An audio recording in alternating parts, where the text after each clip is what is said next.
glad that he's here. And I think he's here. Is he here? There he is. Okay. I don't know.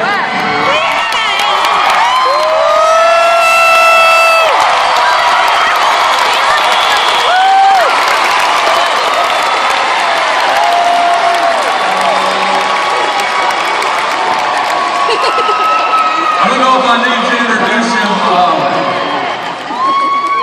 He's probably one of the most recognizable people in the United States right now. He has a very recognizable face. How's that feel? If you don't know, he is the star, one of the stars of the Dynasty television show. He's the CEO of Duck Commander. And he and his wife, Tori, make an appearance in a movie that is in theaters right now that you should go to. The movie's called God Is Not Dead, or God's Not Dead. It's fantastic. Take your family, take some friends with you and go see it. It's wonderful and you will enjoy it. Most importantly for us today, he loves Jesus. I'd like to introduce to you, and let's give him a big New Hope welcome, Willie Robertson.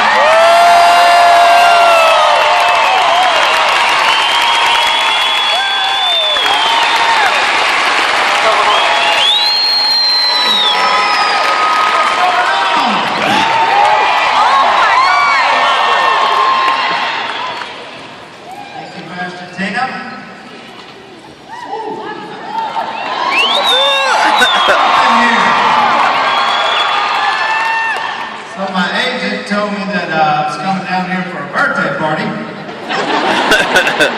I thought it was a child who was a big fan. I didn't know it was a big church.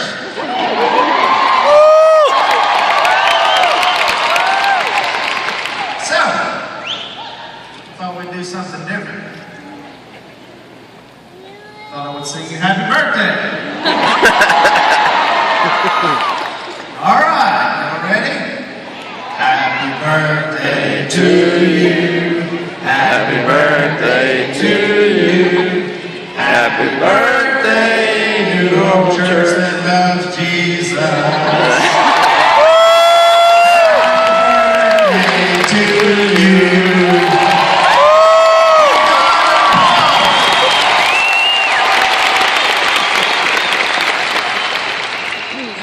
I just want to say I sang at the Toyota Center. Get on my resume.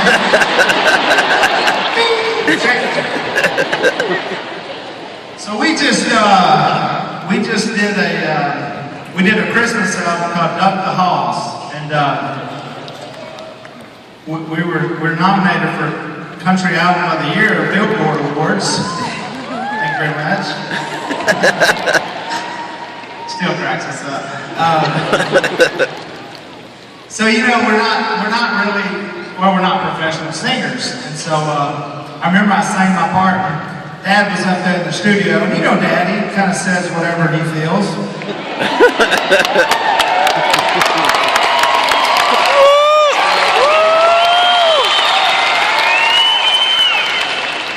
So I come out and I said, Dad, what'd you think? You know, I just sang, I think it was Merry Christmas, and what'd you think? He said, well, Bob Dylan couldn't sing either, and he did all right. Thanks, Dad. So here's the deal. I was singing whenever I was young. I was selling candy to make money because we weren't always like we are now. So we actually grew up really poor. And so as a way to get some money, I was selling candy. Somebody brought my dad a case of Hubba Bubba bubble gum.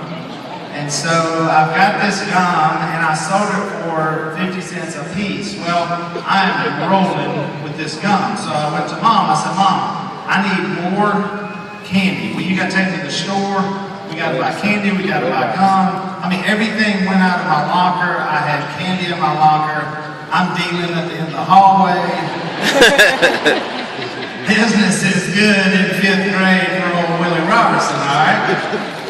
Like Red on Shawshank Redemption, I was a man who could get stuff and sell stuff.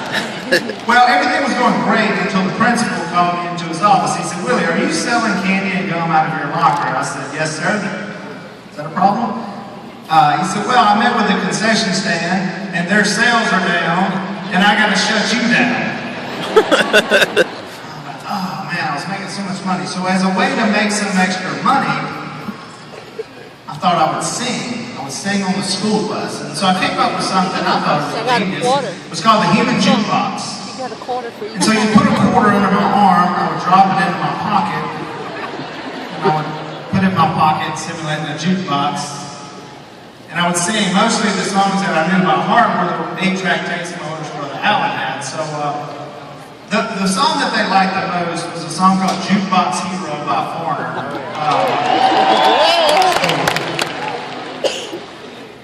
I know it's Sunday morning, but would anybody like to hear a little version of Jukebox Hero? You sound like the kids on my school bus. Timmy got a quarter? No. So I pop up on the back of the bus. Now look, I see a lot of kids in here, so here's the deal, kids. If you're going to be the human jukebox and do this, you've got to be the instruments, the singing, you got to do all of it. All right, you got to give the people their money's worth. So I get up on there, so it went something like this. Boom, boom, boom. Standing in the boom, with his head on boom. Couldn't get it. It was a sold-out show. What do you think? That's about a nickel for it.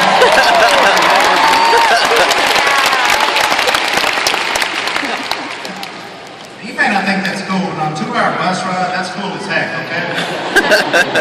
Girls, they liked it, so I kept doing it. Right about that time was when Miss Norma Jean, our bus driver, would look up in that mirror and see me standing up on the back of my seat. She says, Willie, just sit your butt down. And I take it to the album.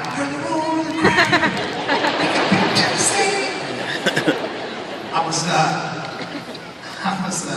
was in Los Angeles right after the show had come out, and I look over there and I see I was at a restaurant and I see Guy Fieri, the cook, and I was like, oh my goodness, there's Guy Fieri. And so I waited until we got through eating, and I walked over there. I was like, hey Guy, I'm Willie Robertson. We got a new show called Dynasty. Yeah, I'm a big fan, and nice to meet you. I said, yeah. He said, what's your show? That's great. He said, he had this dude standing beside him. Long hair, sunglasses on, it's like 10 o'clock at night. And he said, I want to meet you. This is Kelly Hansen, he's with the group Foreigner.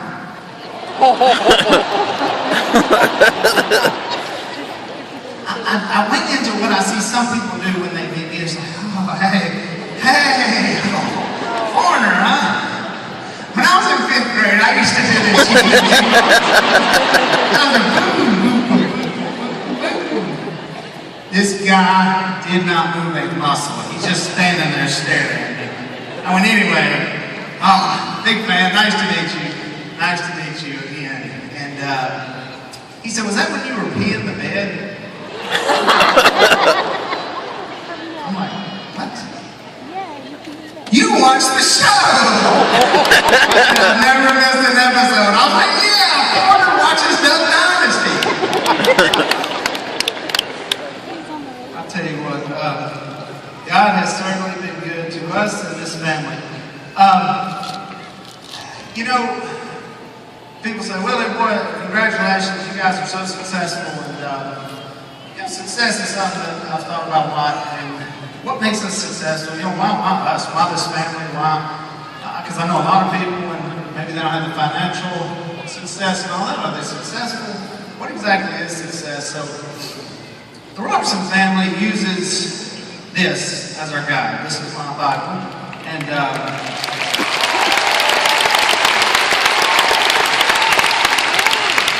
we study that. We've studied that all our life, and we use that as our guide. And so we read it. And so when we have problems or whatever comes up, I go to this. And I don't necessarily listen to what others say, and I enjoy reading books and all that, but there's something about the Bible that tells us what we need to do. So I was reading in there about Joseph. Here's the deal with Joseph. Joseph had a vision that he was going to be in charge of everything. All right? His brothers didn't like that idea. Joseph, I feel your pain. Exactly what you're going to do.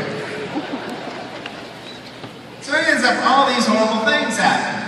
Take his coat, throw him in a hole, plot to kill him. I mean, I thought it was hard getting my brothers to build duck calls. It could be worse, all right? It could be worse when you're in charge. So Joseph ends up, after all he went through, he ends up getting this great job for this dude named Potiphar.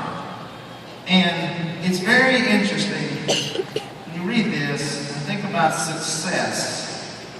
It says, the Lord was with Joseph and he prospered and he lived in the house of the Egyptian master. When his master saw that the Lord was with him and that the Lord gave him success. You know where success comes from? It comes from being with the Lord. That's where it comes from. It's not about how famous you are, how much money you are. It comes from being with the Lord. So as the story goes, Potiphar's wife takes a liking to him, and he has to literally leave her coat in his hand and take off. He is falsely accused, and he ends up being thrown in prison. Now, if I'm him, I'm going, so much for success, huh? You try to do the right thing, and here we go. He doesn't complain. He stays with the Lord. That verse I read to was at the beginning of that chapter. After he's thrown in prison and all that, listen how it ends up. The warden paid no attention to anything under Joseph's care because the Lord was with Joseph and gave him success in what he did. Here again, he's successful. I think success has a lot to do with your attitude about what is success and what's not success. Because I've never been to prison, but I'm assuming if you're in charge of everything in prison, it's the best place that you can be in prison. The man was successful. Now the Robertsons, we're kind of the same way when it comes to success. What we view as success. You know when we thought we were super successful? When we could go to work with a full beard, our hair long, and showering was optional, that was success.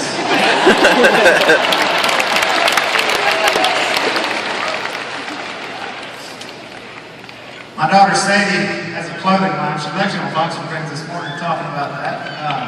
I missed it. I was through here, so I'll watch it when I get home. But she's got this new clothing line with prom dresses. And you know what we did? We added new material to the dress. Success!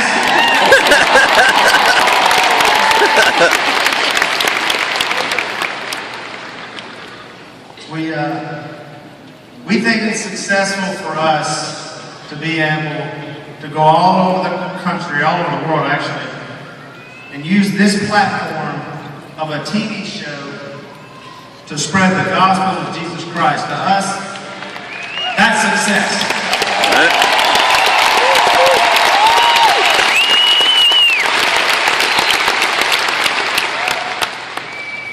We think it's successful that God has used this show to put, last year was over 100 million people that watched this show. Now it's all over the world in all kinds of different languages. Good luck for the guy translating Sigh. Okay?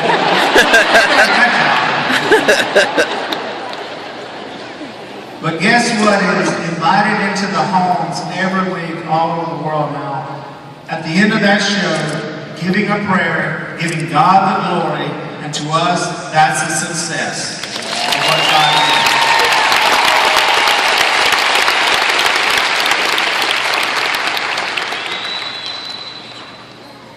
I was in Louisville Friday night and at a church, and so as I was leaving, somebody handed me this card. It's from a girl, and I just read it a while ago. It was in my Bible, and I got tickled reading it. It says, "Dear Mr. Willie, I love your show.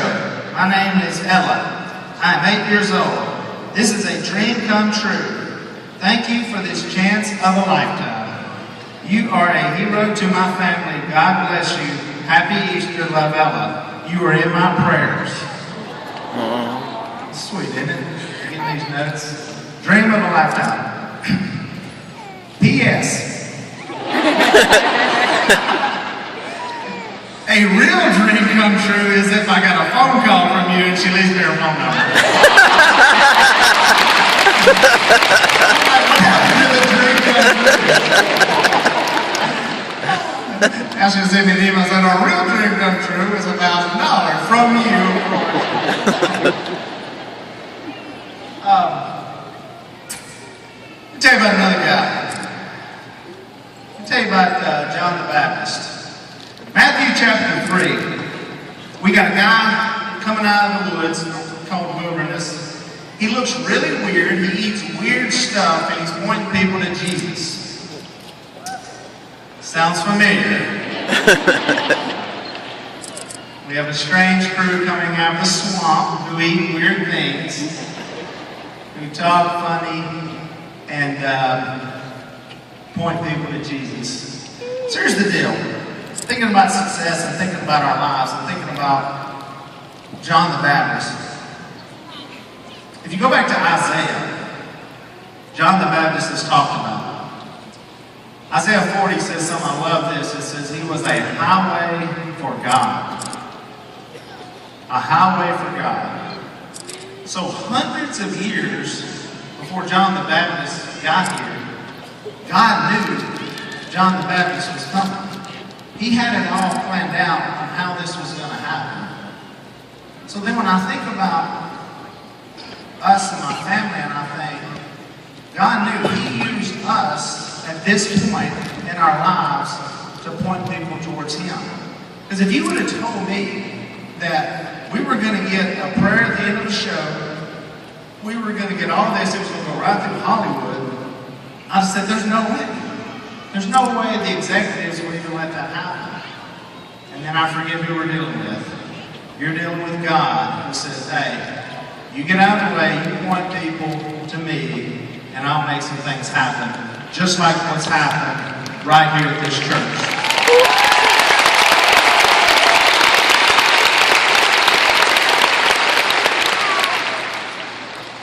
So we feel strongly that God has prepared us to do this right now. Now here's the deal. I'm no better than anybody in this room, all right? No better than you. I may be more recognized than you, but I'm no better than you. God uses all of us. And I want you to think about, what's God got in plan for you? What's He got in store for you? What are you doing here? What is your life all about? Is it to do what the world says to be successful? Because the world, people would look at me, now before anybody knew who I was, they would look at me, roll their eyes and go, huh, look at this guy. It wasn't too long ago, I was mistaken for a homeless person. I wasn't joking. I'm sitting on the curb in Murfreesboro, Tennessee at a Walmart, and I'm in the RV, and I'm waiting on the guy who drove it to come out of Walmart. The door's locked, and I'm just sitting there on the curb. And this guy drives up, and he looks at me, he said, are you okay? And I was drinking a cup of coffee. I said, yeah, I'm fine. He said, do you need anything? No, I don't need anything. I'm good. He said, do you need any food?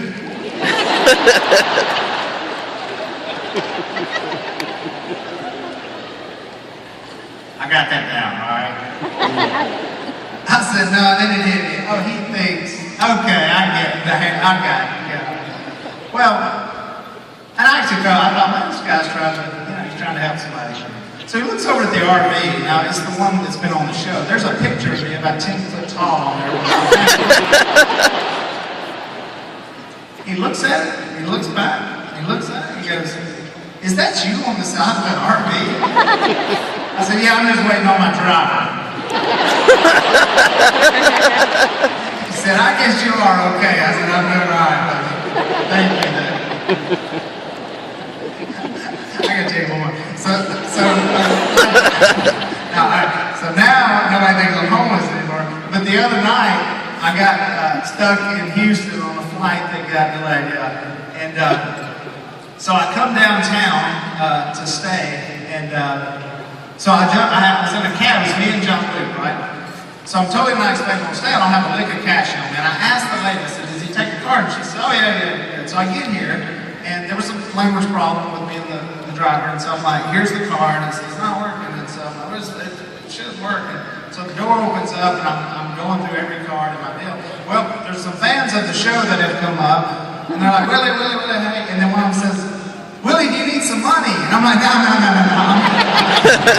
I got this. I don't need, and they're bringing out money, but actually I'm thinking, I actually may have to get that money. So like, tell me, you got any money? Like, no, I ain't got no money. I'm like, shoot, this is really embarrassing that I'm going to have to borrow money from someone. And actually, the bellman he said, no, I got it. So that was right up the road here. Things have changed, and things have changed for us. God has certainly blessed his family. We think about John the Baptist, and we want to be the same way. I want to be a highway for God. Do not look at me and do not worship me. Do not worship our family. And if you see anything attractive about us and our lives and our marriages and our children and what we do and what we say, it all comes from God. We're not that great of people. It all comes from him. That's why we do it.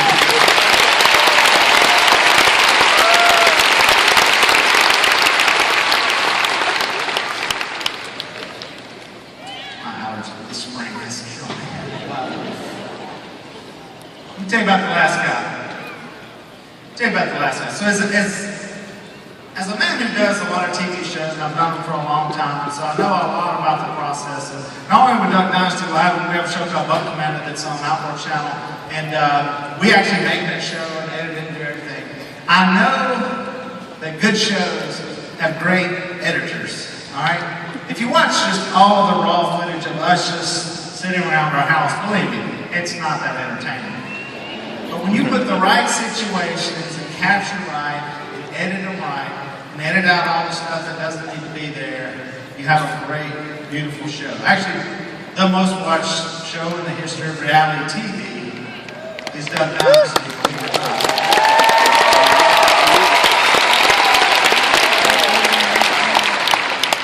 Last person I want to tell you about is Jesus himself, all right? And Jesus has a lot of names and a lot of things that he's called, the healer, the physician. I always think of Jesus as the great editor of our lives. Because what he does is he takes your life and he edits out the stuff that's ugly, that's embarrassing, that's sinful, and he takes it and it's just gone. Magically gone through him, through his blood, and takes it away. And what he does is, when you see your life in him, you see this beautiful story. You see all the positive things. You see great marriages, great kids. You see service and worship, all those things. And he takes away all the things that shouldn't be there. And you say, well, he's done this over and over and over with people in the Bible. These aren't perfect people. These people were not even that attractive. They were not good people. They were murderers, adulterers. You look at the life of David. You look at the life of Peter. Paul, he even edited his name. He was Saul. He changes all those stories to where now we literally are memorizing what they said. Studying their lives to make our lives better. You don't think he can do that with you? Of course he can. That's what he's done with our lives. Our lives weren't always great. My dad was a terrible guy. Terrible father. Terrible husband. He was as worldly as they come. As passionate as he is about his faith right now, he was just passionate about the world back then. Because that's the thing with those guys. You get them in, just like Paul. You get them in, they'll do extraordinary things. So you can't give up on people. We don't give up on anybody. Somebody didn't give up on my dad. And a guy went in there and told this guy, as bad as he was, about what Jesus did for him and that he loves him. You know, interesting enough about Phil. The love part was what got him. Because he said he didn't really think anybody loved anybody. And he comes to a church, people were hugging him and telling him they loved him. And he gave his life to the Lord at 28. If that wouldn't have happened, how do you think that would have affected me? My brothers, my mom. You think you'd see what you see today? Nope. No way. It's another broken home. Maybe we turn out okay, maybe we don't. Probably not. That one decision right there not only affected the lives of him and his family and his children, it ended up affecting millions of people all the way across the world. Think about that. So, you don't think, that's right, that's what God did. You don't even know who I am today if that doesn't happen. And look at what God did. So I want to challenge you. You don't know what God's got in store for you. And maybe it's not even you. It may be your kids. It may be someone else. Everybody that I can affect positively. I don't just think about that person, but I think when they go back to their family, now I've got an 8-year-old child who's going to grow up in a different circumstance than he was going to grow up in. That's powerful. That influences the decisions you make, who you marry, where you go to school, what you do, all that right there. And Jesus took the life of my dad, and guess what he did? He edited that thing out to a beautiful story, a beautiful thing, and he did the same thing with my mom. And hats off to Kay for forgiving. What a great lady she is.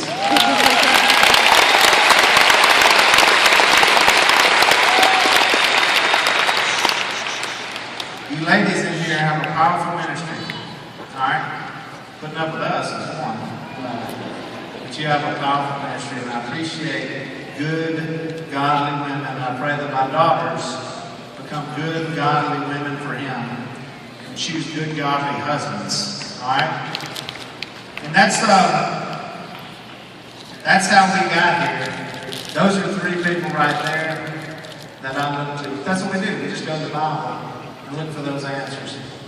And anybody in here can find that success. You probably won't ever be as famous as me. You probably won't ever end up doing the things that I've done. Doesn't mean that you're not successful. Even Si's successful. Alright? so here's the deal with Si. Si's not exactly the hardest worker out there. Sleeps all the time. And it's just, frankly, bizarre most of the time. And Si wrote a book that went right out of the gate, first week, #1, New York Times best-selling book, Psychology 1. I was the voice of the old man over on VeggieTales. So I've been on TV. I said, I told Sal one day, I said, Sal, you have parlayed not working much and sleeping all the time into a very lucrative career. He said, hey, Jack, I'm a TV star. I said, yes, you are. But I tell you what, Si loves the Lord. And speaking of success, the man gave 25 years of his life to serve our country in the military. That's success.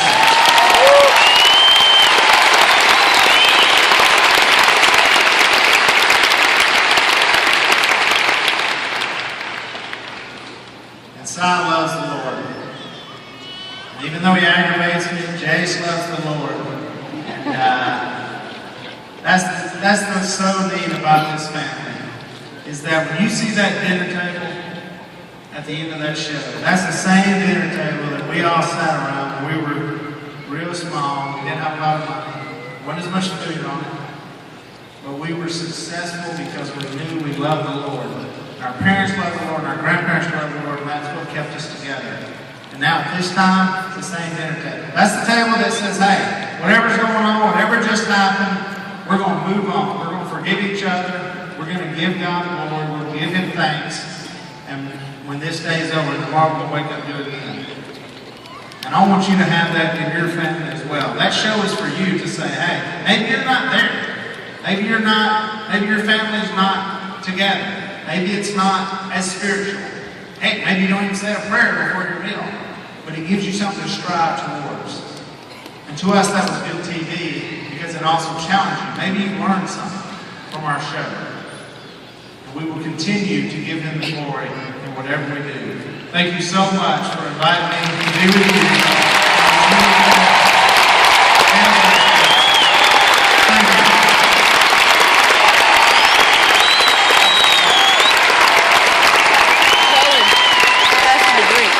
All right, if you would just go ahead and stand up, I want you to pick out your glow stick. They got your glow stick, and I've got an assignment for you. I'm going to call the band up and stop the band. You just walk right. Everybody got a glow stick? Hold it. Okay, now here's the deal. Recently we talked about doubling capacity and reaching out to people and all that. I'm going to tell you right now, we don't have room, okay? At our campuses, we're going to get the room. And so what we're going to do in preparation to when we have the room is this. We're going to start praying for somebody. And I know that the Lord can work in two different people's hearts at the same time, okay? I know that He can work in your heart and somebody else's heart at the same time. So what I'm going to ask the Lord to do in just a moment is to lay the name or the face of somebody in your heart, in your mind, and then I want you to commit to pray for them. And if you're going to pray for them, I want you to break your glow stick, shake it out, and we're going to sing a song. I want you to put it up, okay? As we sing the song, as a commitment before God today, that you're going to begin to pray for that person. You're going to commit to pray for them. We're going to give you an excuse to invite them to church here in the fall. Well, we'll give you some in the summer too, but we're going to work hard in the fall for it. So let's just start praying for those people. Can't get mine. And one more thing. Listen to me. This is the most important thing we're going to say today. Thank you. If your Mine didn't either. life is not right, if you don't have a relationship with Jesus Christ, when we sing the next two songs, we're going to sing two songs. Hold it. I want you to come down the aisles, down here to the front. You'll see the prayer partners in these yellow shirts around the stage here. No matter where you are, I want you to come down and make things right. And some of you, hey, one of my favorite parts of the book. I'm sorry, I know you're videoing. One of my favorite parts of your dad's book is when your little brother, Jeff, when he was messed up, and your family did an intervention for him, and he said, what took you so long? What took you so long? Because he wanted somebody to reach out to him. I'm going to tell you today, I'm your pastor, I'm just being honest with you, some of you need to make things right with God today. You got a messed up